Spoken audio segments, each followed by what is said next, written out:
Hello everybody, Dr. Steve Erickson, and I wanted to share with you my very first impressions of the Butterfly iQ3 probe. Uh, and I wanted to start off right away looking at cardiac imaging because, to be honest, it's been a fair criticism of butterfly probes in the past. They're not always that pretty of pictures with cardiac images. Now, if you've scanned with a butterfly looking at hearts, you're probably used to this. There's quite a bit of backscatter and noise, and you can kind of see what's going on in the heart, but it isn't real pretty.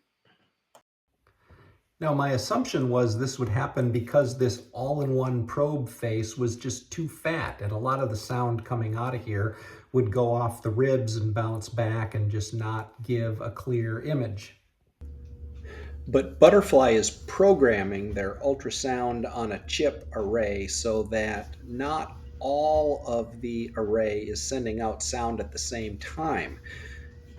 In cardiac mode, they're only sending sound from the center of the probe, so it's actually a pretty narrow face, kind of like a typical phased array probe.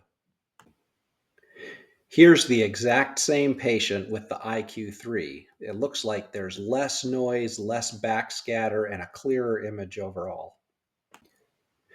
You might recall that the old iQ Plus also had a cardiac coherence mode. This is an ultra high contrast view designed to kind of help see the wall motion, but frankly, it was really grainy and I didn't find it all that helpful. The iQ3's coherence mode is a huge step forward. Instead of grainy, it's really smooth. All of that noise is gone and you can really clearly see the wall motion now.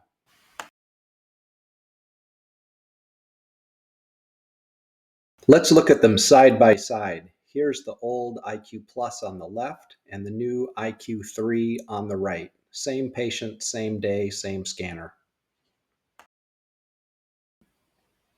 And here's that coherence mode with the big improvement in clarity and resolution in the iQ3 on the right.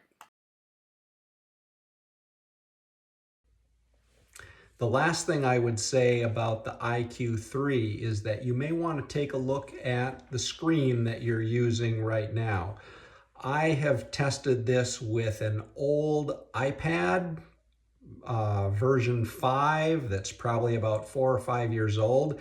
And when I would do biplane imaging or video recording, I found that sometimes I would have some lag on the screen with this faster probe.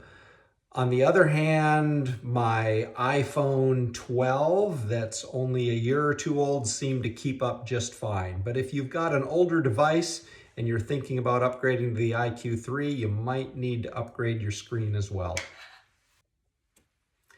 So in conclusion, I have used just about every handheld ultrasound on the market out there, and I would have to say the iQ3 can match them all in terms of cardiac imaging now.